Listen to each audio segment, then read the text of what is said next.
Travis Wayne Goodsell. I've talked to you guys about dichotomous and non-dichotomous categorization, which was solely done by psychologists for the purpose of brainwashing the masses.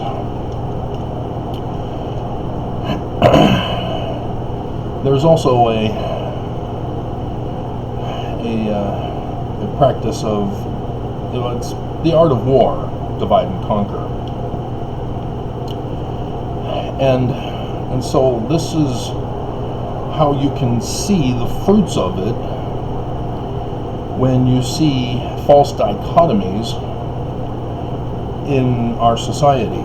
For example, we have two major parties that are pretty much equal in voting, as this is a midterm election year, Democrat and Republican. However, we've seen the Tea Party seek to divide, for the purpose of conquering, the Republican Party. Senator Mike Lee was involved in that. And then you saw the rise of Trump, which again was a further separation, turning both Tea Partiers and Republicans to MAGA, or they are bullied out of the party. And the exact same thing for Democrats.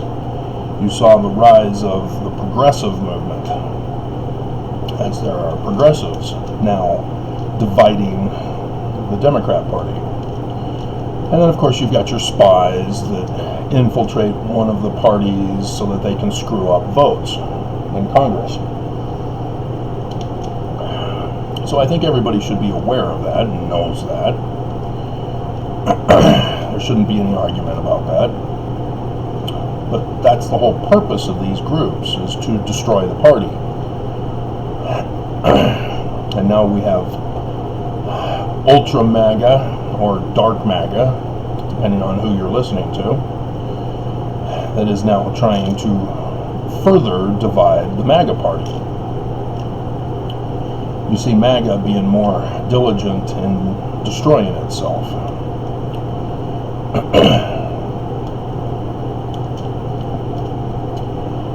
In the Church of Jesus Christ of Latter-day Saints, both Mormons and ex-Mormons should be able to recognize these same exact patterns.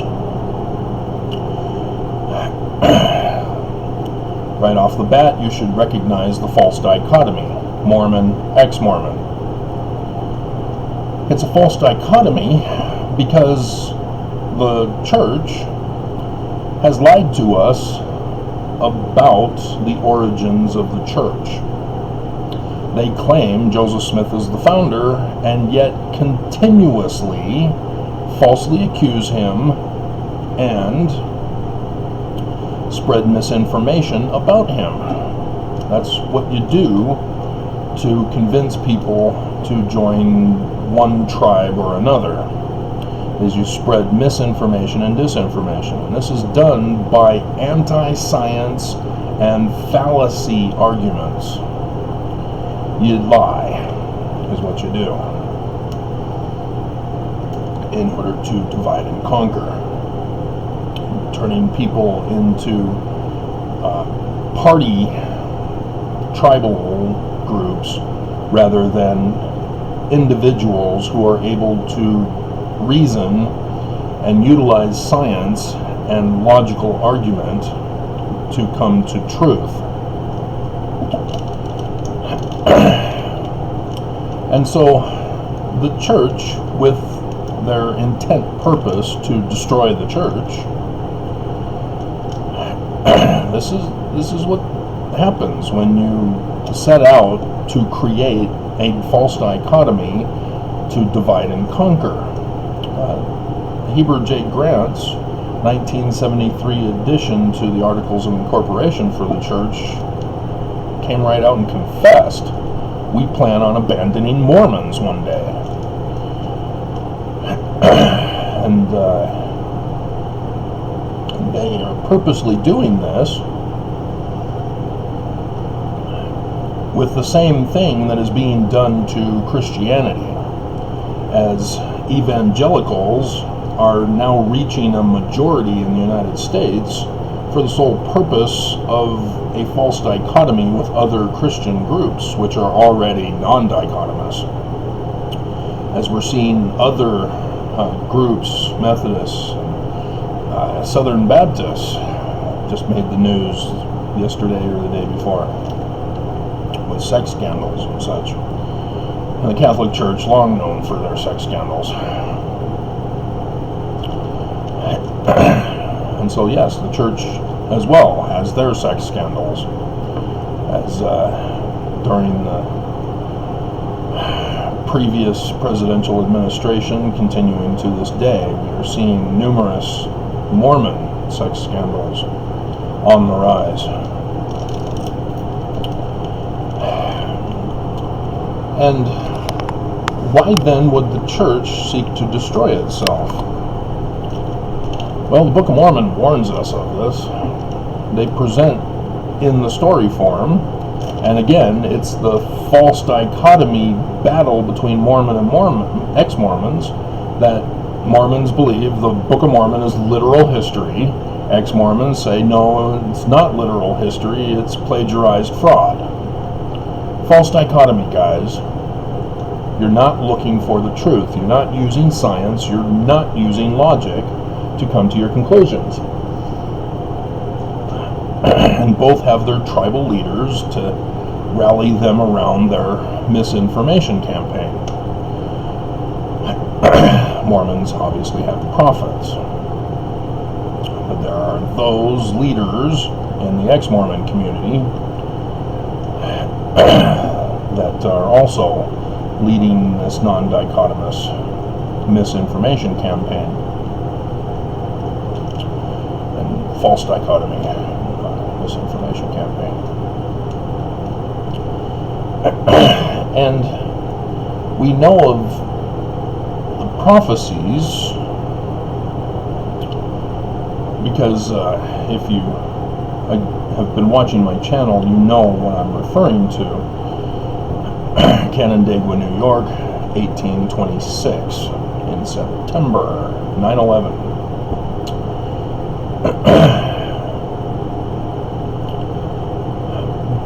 And that was the whole intent.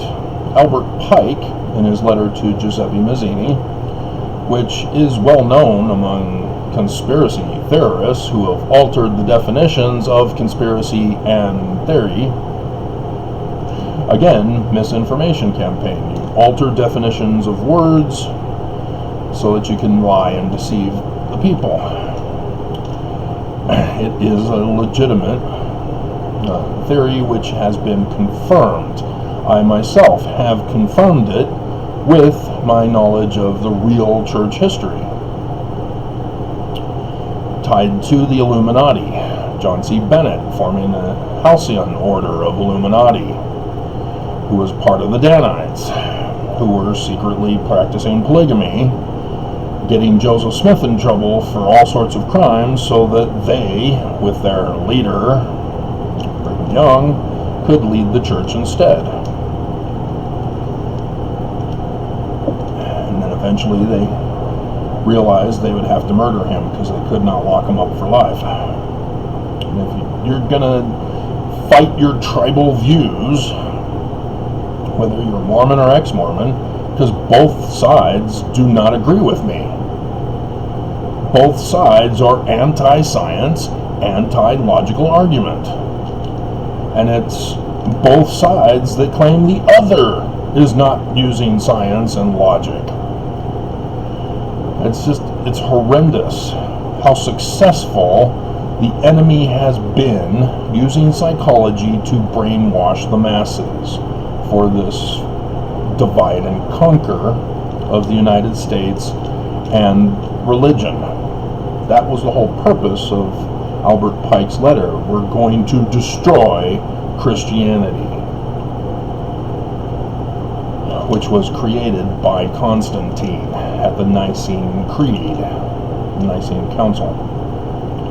And so both Mormon and ex-Mormon are unaware of the Nicene Council, when Joseph Smith tells us in 1838's version of history, which again, Mormons say is literal history, ex-Mormons say is a lying fraud.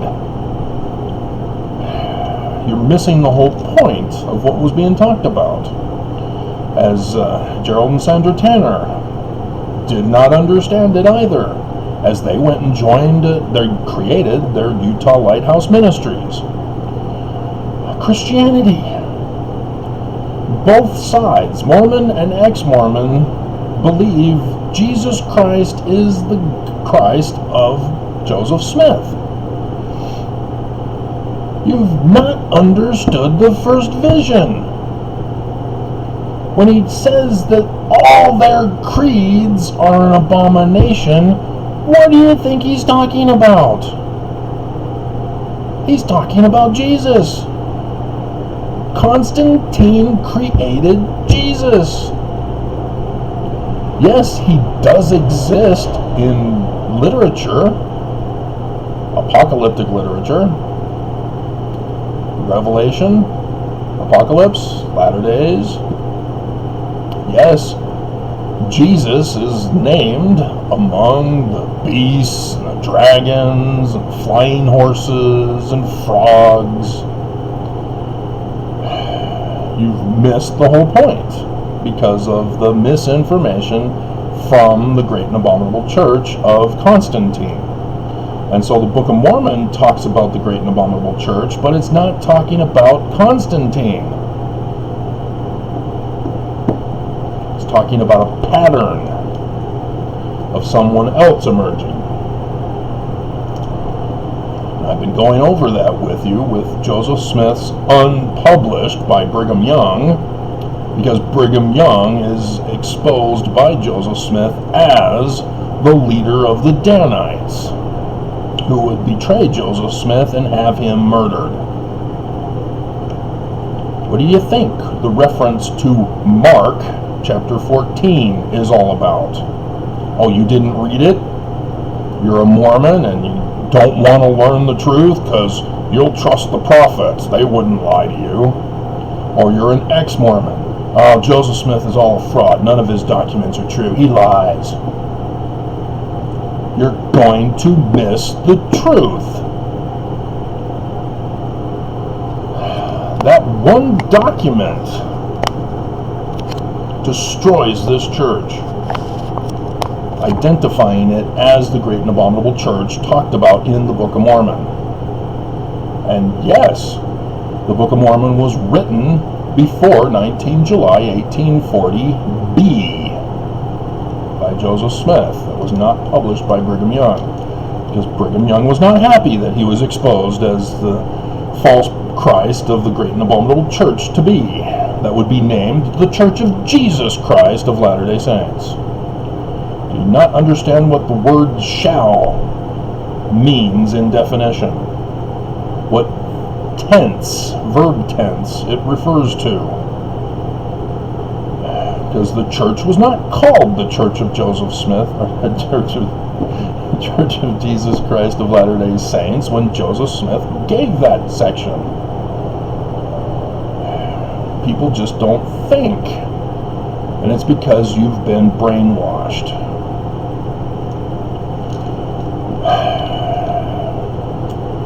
And so that may play a part into why Mormons cheer that I'm being destroyed by the church right now, and that ex-Mormons don't believe it. No, the church wouldn't do that. I mean, yeah, they're evil and they're wrong, but they wouldn't be that evil. They wouldn't contract to have someone murdered. And so everybody just goes their way. Oh, Travis is no longer entertaining. We're going to leave. Travis is no longer triggering us to be angry with him. Because that's what the church does to Mormons. They talk about love your neighbor, be kind. And Mormons hear, I need to destroy them because they're not Mormon.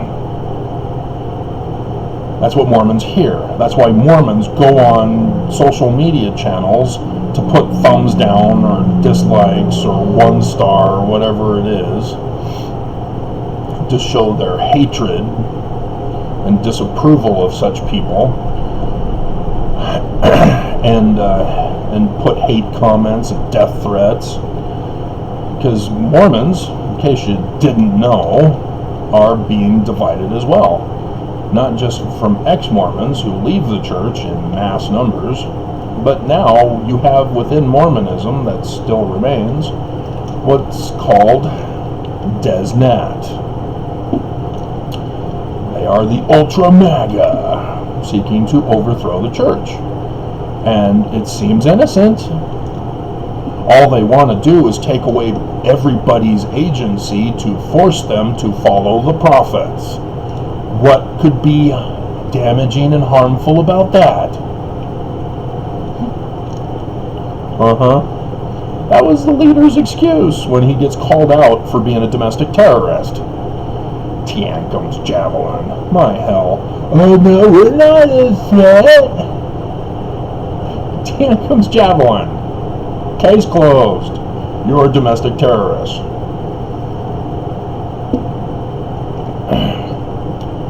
But yeah, in Mormonism, you have a group of Mormons who are following the example of the church and thus taking it to the next level to divide and conquer.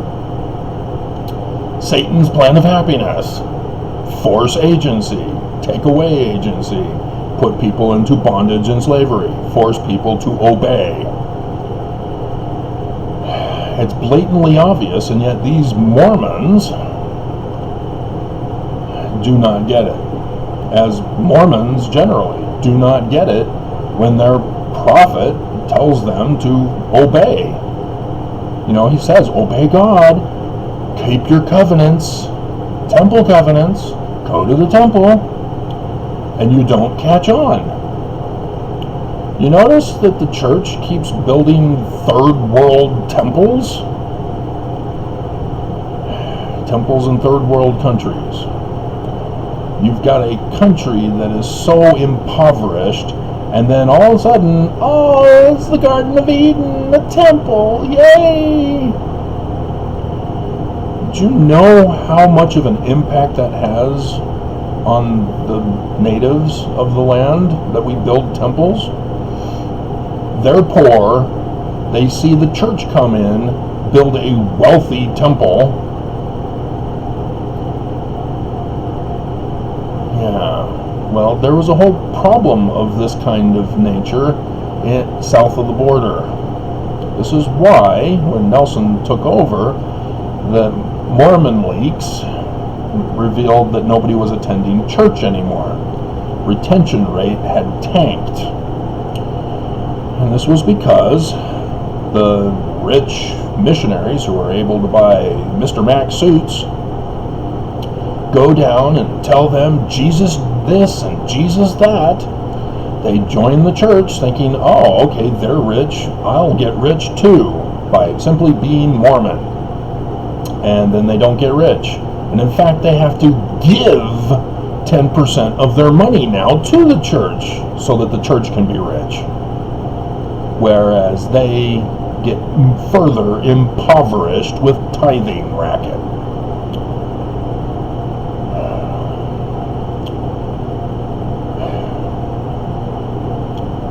But for ex-Mormons, I again refer you to the New Rules segment of Bill Maher from Friday. You guys are purposely being conquered.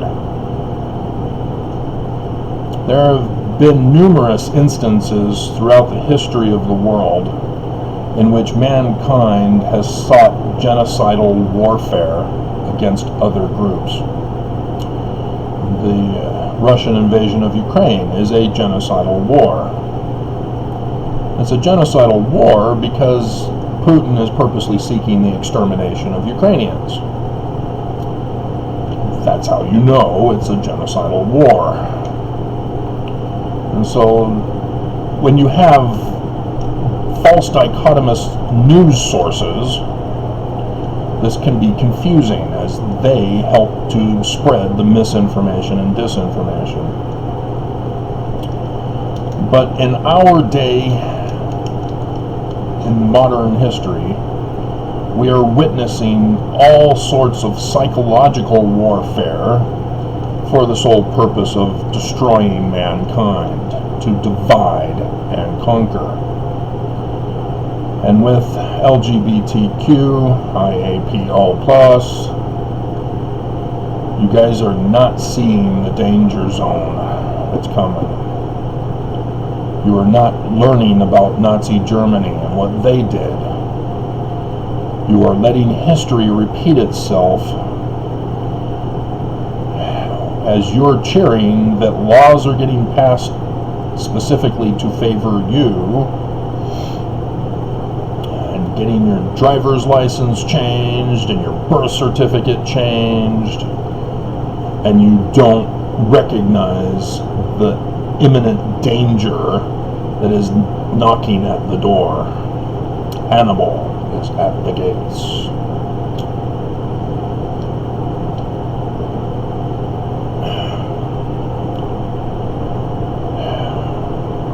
You have been brainwashed for the sole purpose of being conquered. And we're seeing the rise of religion to overthrow the government. All this was purposely done to destroy mankind, destroy Christianity, and thus destroy Mormonism. As the prophets know this and are purposely escalating things right now to weed out the weak Mormons, snowflakes of Mormonism, and then leave the ultra-Mormon faction, which will incite war and violence, and thus cause destruction. As if you hadn't heard, Trump came out yesterday calling for civil war, and angry. It's now becoming ultra-MAGA, and now further talks for civil war are coming in, because they couldn't trigger their group to do it previously. We've all been aware of January 6th. That was intended to get them, the people, not Trump, the people, to overthrow the election. But they didn't do it. We heard from people on the ground saying, yeah, this is good enough. All right, we're done. They didn't go all the way. That's the whole point of divide and conquer. You create groups to get them to self-fulfill the evil people's designing prophecy for those groups to conquer. They get the brainwashed Manchurian candidates to do the dirty work. And then Trump goes, oh, it wasn't me. It wasn't me. It wasn't me. Should that be the theme song in the description below? I think so. Wasn't me. So yeah, obviously this is going to take hours to upload.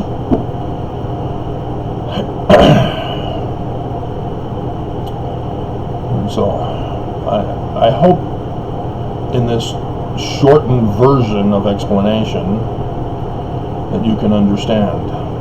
The debate is not whether Joseph Smith was Christian or not. The debate is not whether Jesus Christ of Christianity appeared to Joseph Smith. It's not about whether it was Moroni or Nephi. It's not about whether it was gold or golden plates. You're not paying attention because you've been brainwashed away from it. so those of you who are Mormon who attack me, you've been brainwashed. That's your clue. Those of you who are ex-Mormon who say, hey, wait a minute, no, I disagree, Joseph Smith is the bad guy. You've been brainwashed. That's your clue. And nobody's going to be watching this video because you've been brainwashed.